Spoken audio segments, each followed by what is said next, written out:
Smart teachers या YouTube चॅनलवर मी प्रदीप ज्ञानेश्वर बिलवणे तुम्हा सर्वांचं स्वागत करतो। मिशन नवोदय उपक्रमाअंतर्गत खास विद्यार्थ्यांसाठी बनवलेले नवनवीन व्हिडिओ या चॅनलवर तुम्हाला पाहायला मिळतील।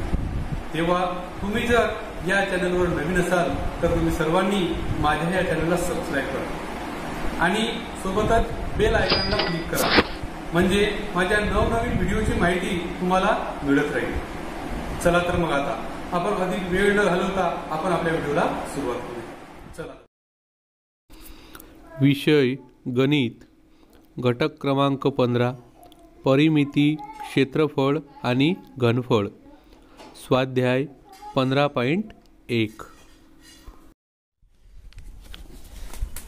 स्वाध्याय 15.1 येथील पहिला प्रश्न आहे, 70 मीटर बाजू असलेल्या चौरसाभोवती मिताली धावते आणि 80 मीटर लांबी व 50 मीटर रुंदी असलेल्या काटकोन चौकोनाभोवती नुरी धावते। दोन फेऱ्यामध्ये मिताली आणि नुरी यांनी कापलेल्या अंतरात किती फरक असेल? प्रश्न बघा विद्यार्थ्यांनो, अतिशय सोपा आहे।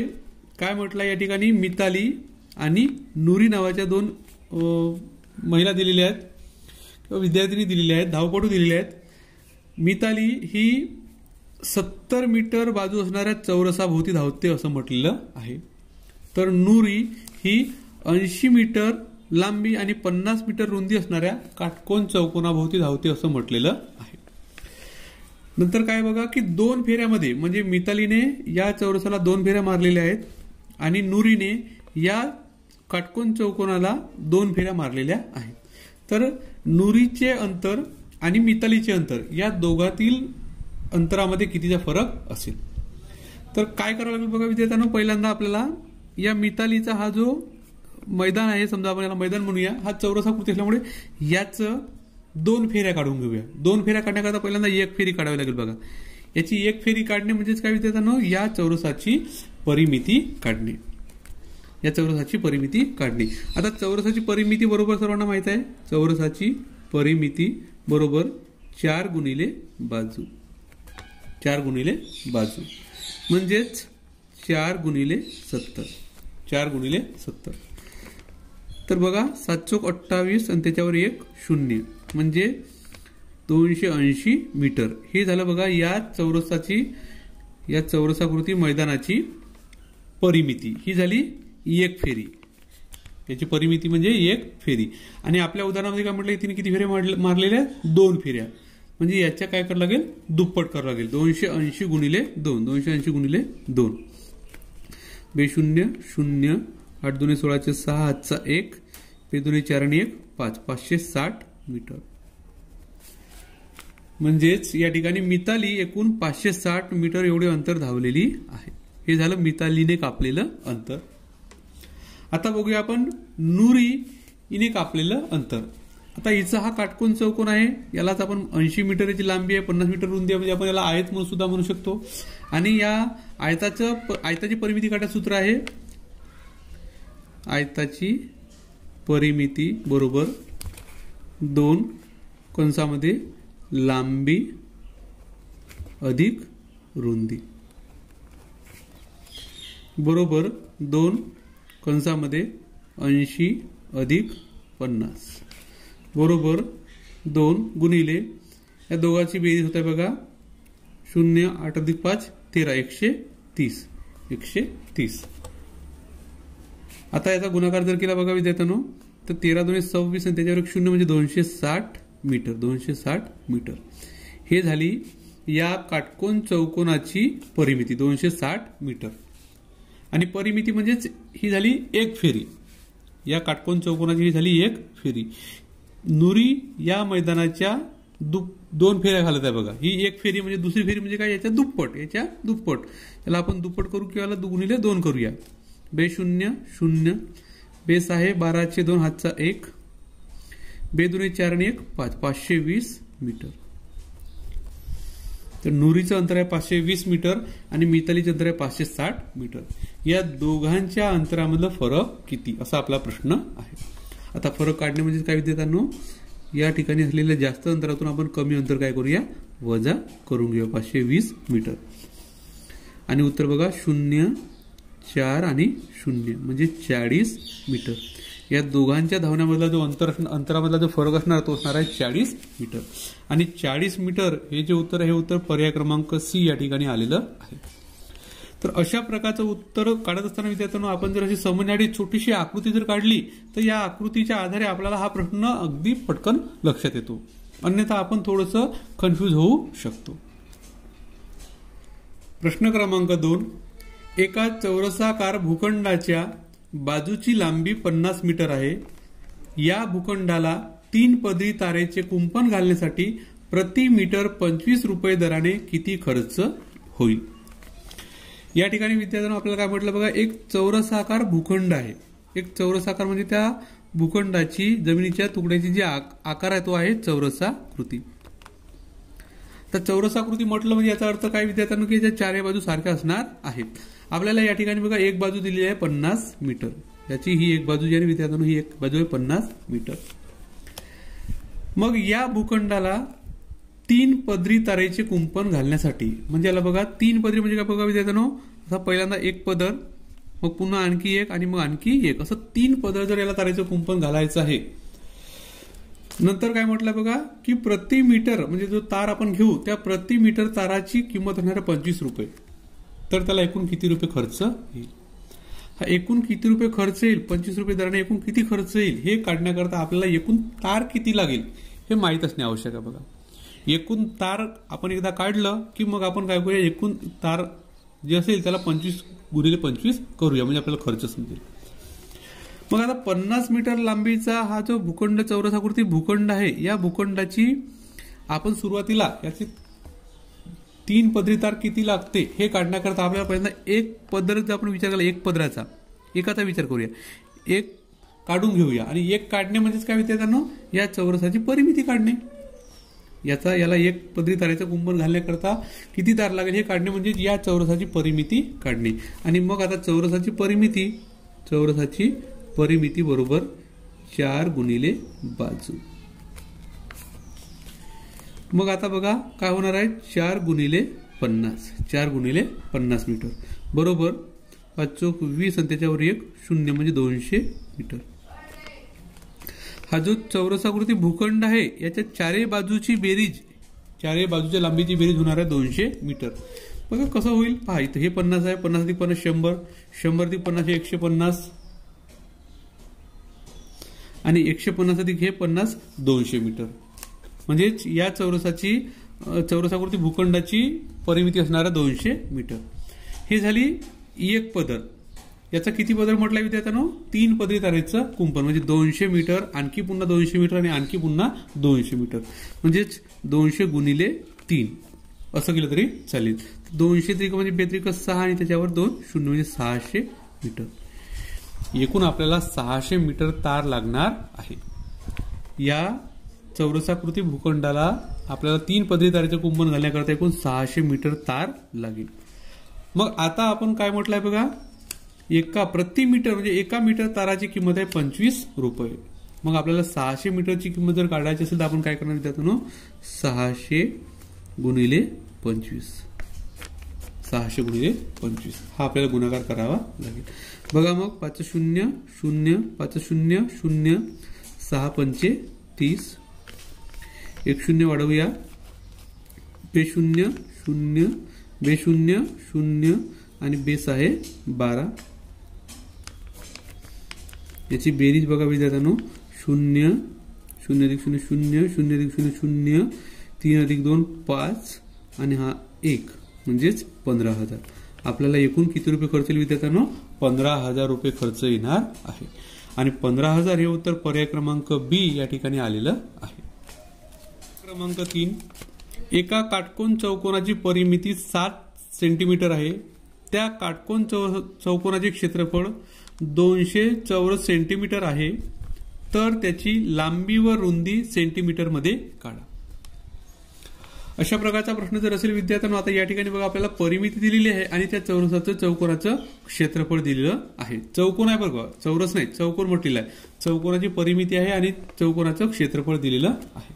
आपल्याला त्याची लांबी आणि रुंदी सेंटीमीटरमध्ये काढायची आहे. तर हे काढत असताना बघा सुरुवातीला त्या चौकोनाची परिमिती जर 60 आहे तर आपल्याला या ठिकाणी पर्याय पडतावे लागतील की कोणत्या पर्यायाची उत्तर आपल्याला 60 परिमिती मिळत आहे. तर बघा 11 + 19 30 होतात. तर हे लांबी आणि रुंदी झाली याच्या दुप्पट गुणिले 2 म्हणजे 30 × 60. हे सुद्धा 30 × 60 होतात. हे सुद्धा 30 × 60 आणि हे सुद्धा 30 म्हणजे चारही पर्यायामध्ये परिमिती 60 सेंटीमीटर जुळत आहे. मग आता आपण काय करूया बघा चौकोनाच्या क्षेत्रफळाचा विचार करूया. चौकोनाच्या क्षेत्रफळाचं सूत्र तुम्हाला माहित आहे, लांबी गुणिले रुंदी. म्हणजे ही जर लांबी असेल तर ही जर रुंदी असेल आणि ही जर लांबी असेल तर या दोघांचा गुणाकार. तर आपण 19 गुणिले जर 11 केलं विद्यार्थ्यांनो तर याचं उत्तर 209 येते बघा, 209. आणि आपल्याला क्षेत्रफळ किती आले आहे 200 चौरस सेंटीमीटर. 209 चौरस सेंटीमीटर म्हणजे हे उत्तर नाही राहू शकत. 25 × 5 = 125 म्हणजे ही जर लांबी असेल ना ही जर रुंदी असेल तर 125 चौरस सेंटीमीटर एवढं त्याचं काय होईल क्षेत्रफळ होईल. म्हणजे हा पर्याय सुद्धा चुकीचा आहे. 16 × 14 याचा गुणाकार केला तर हा सुद्धा 200 पेक्षा मोठा होतो बघा विद्यार्थ्यांनो. हा पर्याय बघा 20 × 10 = 200, 20 × 10 = 200. आणि हे उत्तर बाकीच्याचं उत्तर 200 येत नाही. याचा म्हणजे लांबी गुणिले रुंदी केली तर याचं क्षेत्रफळ 200 चौरस सेंटीमीटर यायला पाहिजे. परंतु या तिन्ही पर्यायामध्ये याचं उत्तर 200 चौरस सेंटीमीटर येत नाही आणि म्हणून हा जो पर्याय या पर्यायामध्येच आपल्याला उत्तर 200 चौरस सेंटीमीटर मिळत आहे. आणि याची परिमिती सुद्धा 60 सेंटीमीटर होणार आहे. लांबी जर 20 असेल आणि रुंदी जर 10 असेल, 20 × 10 = 30 आणि 30 × 60 म्हणजे आपलं जे उत्तर असणार ते असणार पर्याय क्रमांक डी. प्रश्न क्रमांक 4. एका घनाकृतीचे घनफळ 36,000 घन सेंटीमीटर आहे आणि तिची रुंदी आणि उंची अनुक्रमे 30 सेंटीमीटर व 20 सेंटीमीटर आहे, तर तिची लांबी किती? या ठिकाणी विद्यार्थ्यांनो आपल्याला लांबी काढायची आहे. आता लांबी काढायची आहे त्यापूर्वी आपण समजून घ्या बघा विद्यार्थ्यांनो, त्या ठिकाणी आपल्याला घनफळ दिलेलं आहे. घनफळ दिलेलं आहे, एका घनाकृतीचे घनफळ दिलेलं आहे आणि घनाकृतीचे घनफळचं सूत्र तुम्हाला माहित आहे. घनाकृतीचे घनफळ बरोबर लांबी गुणिले रुंदी गुणिले उंची. घनफळ घनाकृतीचे घनफळ बरोबर लांबी गुणिले रुंदी गुणिले उंची. आता आपल्या उदाहरणामध्ये आपल्याला काय दिलं बघा विद्यार्थ्यांनो, घनफळ दिलेलं आहे. म्हणजे हे घनफळ काढून दिलेलं आहे. घनफळ किती आहे बघा 36,000. आणि हे 36,000 उत्तर कोणाचं असणार आहे बघा विद्यार्थ्यांनो, हे 36,000 उत्तर या तिघांचा गुणाकार असायला पाहिजे. बरोबर आहे ना. हे 36,000 जे घनफळ आहे, घनफळ लांबी गुणिले रुंदी गुणिले उंची असायला पाहिजे. या तिघाचा गुणाकार एवढं असायला पाहिजे. मग आपल्या उदाहरणामध्ये बघा आपल्याला काय दिलेलं आहे, त्याची रुंदी आणि उंची 30 आणि 20 सेंटीमीटर. लांबी दिलेली नाही बघा, हे लांबी दिलेली नाही. हे लांबी समजा आपण x मानूया. समजा आपल्याला ही लांबी काढायची आहे तर प्रश्नार्थक चिन्ह की आपल्याला x मानूया. रुंदी दिल्या बघा, रुंदी आहे 30 सेंटीमीटर आणि उंची आहे 20 सेंटीमीटर. उंची आहे 20 सेंटीमीटर. या तिघांचा गुणाकार 36,000 यायला पाहिजे. बरोबर आहे. मग आता आपण एक बघा हा एक समीकरण तयार झालेलं आहे आणि हा समीकरण सोडवण्याची पद्धत बघा. आता आपल्याला 36,000 बरोबर x गुणिले 30 गुणिले 20 हे जर सोडवायचं असेल तर आपण हा x या बाजूला ठेवूया आणि ह्या दोन्ही संख्या काय करूया, समीकरणाच्या या बरोबर चिन्हाच्या या बाजूला म्हणजेच डावीकडे आणूया. आता यांना डावीकडे आणताना बघा काय होणार आहे विद्यार्थ्यांनो, हे इकडे गुणाकारामध्ये आहेत तर इकडे काय होईल विद्यार्थ्यांनो, हे भागाकारामध्ये जातील. म्हणजे काय होईल बघा विद्यार्थ्यांनो, अशा प्रकारे समीकरण तयार होईल 36,000 भागिले 30 गुणिले 20 बरोबर x. अशा प्रकारे समीकरण तयार होईल. आता आपण याला जर सोडवतो म्हटलं बघा तर इथला 1 0 आणि इथला 1 0 म्हणजे 2 0. आपण 2 0 वरचे कमी करून घेऊ. पुन्हा आणखी बघा काय होते का बघा, तर होते बघा 3 1 3 3 1 3 आणि 3 2 6 म्हणजे 12 त्रिक 36. पुन्हा आणखी कमी होते बघा विद्यार्थ्यांनो, 12 आणि 2चा जर विचार केला तर 2 1 2 आणि विद्यार्थ्यांनो बघा इथं 12 त्रिक हा एक 0 राहिला होता, 120 पाहिजे होता. इथं 120. 3 1 3 3 2 6 आणि 3 0 0. आता 120 ला पुन्हा 2चा विचार जर केला तर 2 1 2 आणि 2 6 12 आणि 2 0 0 म्हणजे 60. म्हणजे 60. या ठिकाणी जे उत्तर आले ते आहे 60 बरोबर x. आपल्याला x ची किंमत मिळालेली, लांबी मिळालेली आहे 60 सेंटीमीटर. 60 सेंटीमीटर. हे बाकीचे सेंटीमीटर म्हणजे हे सुद्धा काय असणार आहे, सेंटीमीटरच असणार आहे. आणि 60 सेंटीमीटर हे उत्तर पर्याय क्रमांक बी या ठिकाणी आलेलं आहे. प्रश्न क्रमांक 5. जर 1 सेमी बरोबर 10 मिमी तर 10 घन सेमी म्हणजे किती मिमी? तर या ठिकाणी बघा विद्यार्थ्यांनो, आपल्याला काय करायचं, 10 घन सेमी चे मिमी मध्ये रूपांतर करायचं आहे. तर 10 घन सेमी, 10 घन, 10चा घन अशा प्रकारे आपण लिहितो. 10चा घन, 10चा घन म्हणजे काय विद्यार्थ्यांनो, 10 गुणिले 10 गुणिले 10 बरोबर 10 10 100 आणि 100 10 1000. 1000 सेमी हे होईल 1000 सेमी. 1000 सेमी. मग आपल्याला काय म्हटलं बघा, माहिती 1 सेमी म्हणजे किती होते, 10 मिलीमीटर. मग 1000 सेंटीमीटर म्हणजे किती हे काढण्याकरता काय करायला लागेल विद्यार्थ्यांनो, 1000 गुणिले 10. 1000 गुणिले 10. मग बघा 1000 1 1000 आणि त्याच्यावर हा एक शून्य म्हणजे 10,000. 10,000 घन मिमी हे होणार 10,000 घन मिमी. आणि 10,000 घन मिमी हे उत्तर पर्याय क्रमांक सी या ठिकाणी आलेलं आहे. प्रश्न क्रमांक 6. ज्याची परिमिती 48 मीटर आहे अशा चौरसाचे क्षेत्रफळ आहे. या ठिकाणी बघा विद्यार्थ्यांनो, आपल्याला काय म्हटलं, एक चौरस आहे आणि या चौरसाची आपल्याला परिमिती दिलेली आहे. या चौरसाची परिमिती आहे 48 मीटर. आणि या 48 मीटर परिमिती असणाऱ्या चौरसाचं आपल्याला क्षेत्रफळ काढायचं आहे. तर चौरसाचं क्षेत्रफळ काढण्याकरता आपलं सर्व सूत्र माहित आहे, बाजू गुणिले बाजू. म्हणजे या चौरसाचा आपल्याला एक बाजू माहित असणे आवश्यक आहे. या ठिकाणी आपल्याला परिमिती दिलेली आहे, एक बाजू दिलेली नाहीये. मग परिमिती, या परिमितीच्या आधारे आपण या चौरसाची एक बाजू काढू शकतो. याची परिमिती करण्याकरता आपण काय केलं असतं विद्यार्थ्यांनो, 4 गुणिले बाजू केलं असतं. मग याची एक बाजू काढण्याकरता 48 भागिले 4. 48 भागिले 4 हे जर केलं तर आपल्याला याची एक बाजू मिळू शकते. हा चौरस आकार असल्यामुळे याची चारही बाजू सारख्या आहेत. त्यामुळे आपण काय करणार विद्यार्थ्यांनो, 48 भागिले 4 करणार. आणि हा भागाकार केला तर बघा 4 1 4, 4 1 4 आणि 4 2 8 म्हणजे 12 भागाकार येते बघा. म्हणजे याची एक बाजू किती विद्यार्थ्यांनो, 12 मीटर आहे. 12 मीटर, 12 2 24, 12 3 किती आणि 12 4 48. अशा प्रकारे या चौरसाची परिमिती 48 मीटर झाली असती. म्हणजे याची एक बाजू आहे 12 मीटर. आता याची बाजू मिळाल्यानंतर आपण आता या चौरसाचं क्षेत्रफळ काढू शकतो. आपल्याला काय काढायचं आहे, चौरसाचं क्षेत्रफळ काढायचं आहे. आणि चौरसाचं क्षेत्रफळाचं सूत्र आहे, चौरसाचं क्षेत्रफळ बरोबर बाजू गुणिले बाजू. बाजू गुणिले बाजू म्हणजेच 12 गुणिले 12 बरोबर 12 गुणिले 12. 12चा वर्ग किती आहे विद्यार्थ्यांनो, 144. हे मीटर असल्यामुळे चौरस मीटर, चौरस मीटर, चौरस मीटर, 144 चौरस मीटर. आता या ठिकाणी पर्यायामध्ये बघा विद्यार्थ्यांनो, तुम्हाला मी याही अगोदर सांगितलं की हे असं सुद्धा आपण लिहू शकतो, 144 मीटर आणि त्याच्या डोक्यावर अशा प्रकारे आपण वर्ग देऊ शकतो. हे सुद्धा 144 चौरस मीटर आहे आणि हे सुद्धा 144 चौरस मीटर आहे. आपल्या पर्यायामध्ये या प्रकारचं उत्तर आहे आणि हे पर्याय क्रमांक बी या ठिकाणी आलेलं आहे. प्रश्न क्रमांक 7.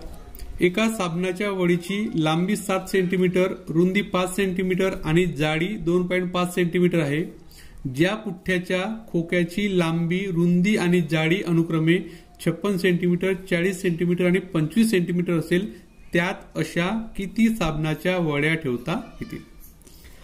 अतिशय सोपा प्रश्न आहे विद्यार्थ्यांनो. सोपा याकरता की अशा प्रकारचा एक प्रश्न आपण नमुना प्रश्नामध्ये सुद्धा समजून घेतलेला आहे की एका खोलीमध्ये किती फरशा बसतील. तर हे काढण्याकरता बघा विद्यार्थ्यांनो, सूत्र जे मगाशी होतं त्या प्रकारचंच आहे. साबणाच्या वड्यांची संख्या, आपल्या इथे साबणाच्या वड्यांची संख्या काढायची आहे. साबणाच्या वड्यांची संख्या बरोबर तिथं मगाशी बघा फरशांची संख्या बरोबर खोलीचं क्षेत्रफळ भागिले एका फरशीचं क्षेत्रफळ असं आपलं ते सूत्र होतं. आता इथं बघा साबणाच्या वड्यांची संख्या बरोबर इथं आपल्याला घ्यायला लागेल खोक्याचे घनफळ, खोक्याचे घनफळ आणि इथं साबणाच्या एका वडीचे घनफळ. अशा प्रकारचे सूत्र तयार होईल विद्यार्थ्यांना. आता याला सोडवूया बघा आपण. खोक्याचं घनफळ जर काढायचं असेल तर खोक्याचं घनफळ आपल्याला खोक्याची लांबी, रुंदी आणि उंची दिलेली आहे 56 सेंटीमीटर. 56 गुणिले 40 गुणिले 25. आणि साबणाची सुद्धा लांबी, रुंदी आणि उंची दिलेली आहे. लांबी बघा 7 सेंटीमीटर आहे. 7 गुणिले रुंदी आहे 5 सेंटीमीटर आणि जाडी म्हणजेच उंची, जाडी आहे 2.5 सेंटीमीटर. तर अशा प्रकारे आता आपण याला सोडवून घेऊया. पहा, याला सोडवणे, या सगळ्यांचा गुणाकार करावा लागेल. या सगळ्यांचा गुणाकार नंतर भागाकार करण्यापूर्वी आपण याला थोडंसं कमी करून घेऊया. बघा 7 1 7 आणि 7 8 56. 5 1 5 आणि 5 8 40. नंतर 2.5 ने जर आपण 25 ला भागाकार केला तर विद्यार्थ्यांनो बघा आपण असं करू शकतो की याला आपण हा दशांशचिन्ह इकडे जाण्याकरता याला 10 ने जर गुणलं तर इथं 25 होईल आणि इथं 250 होईल.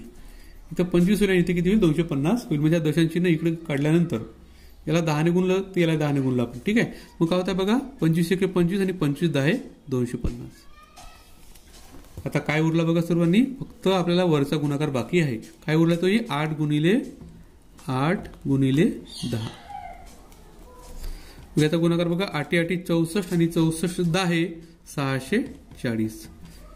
एकूण किती साबणाच्या वड्या मावतील तर 640. अशा प्रकारे हे जे उत्तर आहे 640 हे 640 उत्तर पर्याय क्रमांक बी या ठिकाणी आलेलं आहे.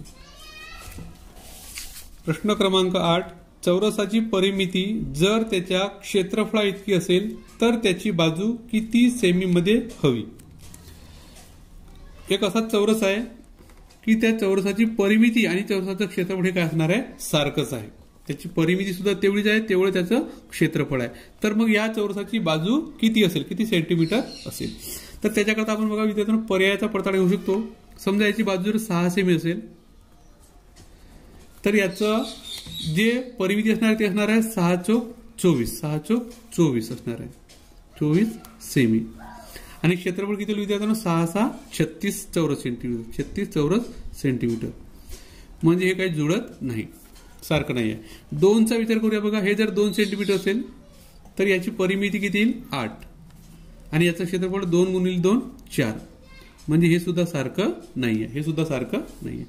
4चा विचार करूया बघा. समजा हे जर 4 सेंटीमीटर असेल तर 4 8 12 4 16 सेंटीमीटर.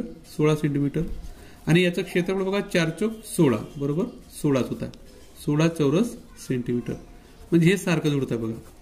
म्हणजे याचा अर्थ या चौरसाची बाजू जर 4 सेंटीमीटर असेल तर त्याची परिमिती आणि त्याचं क्षेत्रफळ हे सेंटीमीटर मध्ये सारखं येत असते. याचं सुद्धा 16 सेंटीमीटर येईल आणि चौरस सेंटीमीटर मध्ये सुद्धा 16 सेंटीमीटर येणार आहे. तर अशा प्रकारे आज आपण स्वाध्याय 15.1 समजून घेतलेलं आहे. आशा करतो की तुम्हाला माझा हा व्हिडिओ नक्कीच मदत करणारा ठरेल. जर तुम्हाला माझा हा व्हिडिओ आवडला तर तुम्ही सर्वांनी या व्हिडिओला लाईक करा आणि तुमच्या मित्रांना शेअर करा. आणि हो, माझ्या चॅनलला सर्वांनी कृपया सबस्क्राईब करा. धन्यवाद.